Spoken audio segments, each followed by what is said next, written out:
Welcome! So let's talk about one of the most critical parts of any design process. And let's be honest, one of the most chaotic. We're diving into how you can transform that huge pile of raw user feedback into a super clear action plan for your next prototype.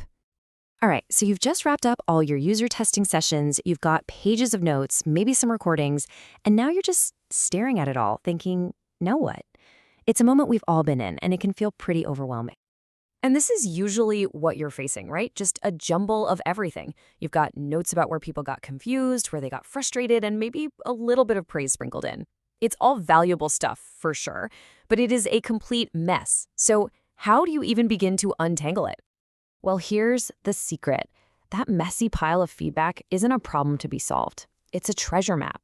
Seriously. Digging into this stuff isn't just some optional step. It's non-negotiable. This is where you find the hidden truths about how people actually see and use your design.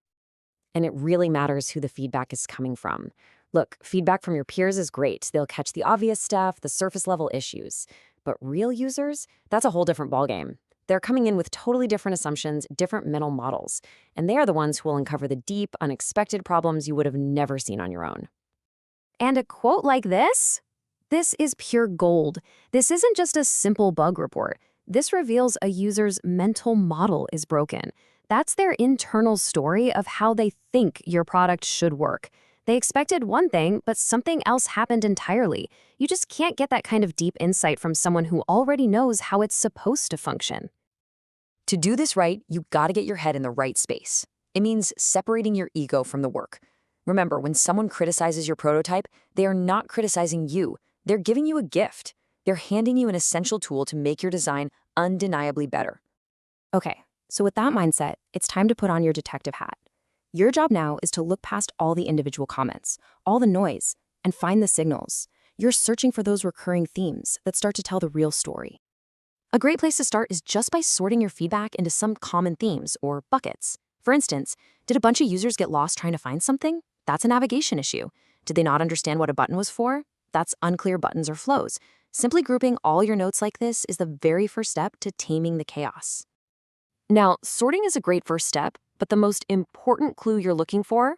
Patterns. Recurring comments are everything. You gotta think of them like bright, flashing neon signs that are pointing directly at the major pain points in your design. A simple trick? Honestly, just use different colored highlighters for each theme and watch those patterns pop right off the page. And this right here is exactly why patterns are so powerful.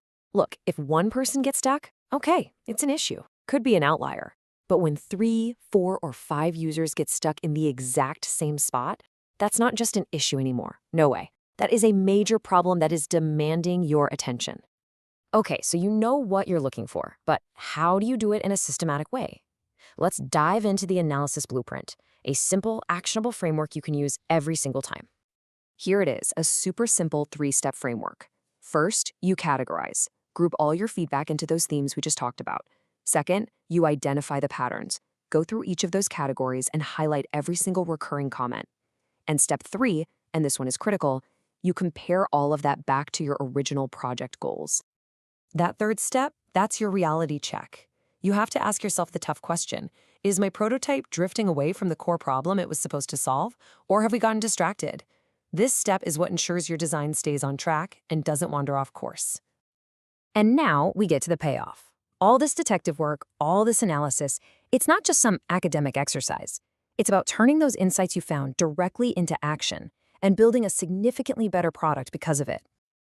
I mean, this chart just says it all. On the left, before you do this analysis, maybe your prototype is only kind of meeting user needs. But on the right, after you've focused on those patterns and pain points, that alignment just shoots through the roof. Your next version is going to be so much more effective. And that's really the whole transformation. You start with this tangled, chaotic mess of notes, but by following this process, you turn that mess into a clear, prioritized roadmap. One that tells you exactly what to fix, what to improve, and what to build next. So I'll leave you with this one question. What's that one piece of user feedback you've been avoiding? You know the one that felt a little harsh or maybe just seemed way too difficult to solve. I'll bet that's exactly where your most valuable insight is hiding.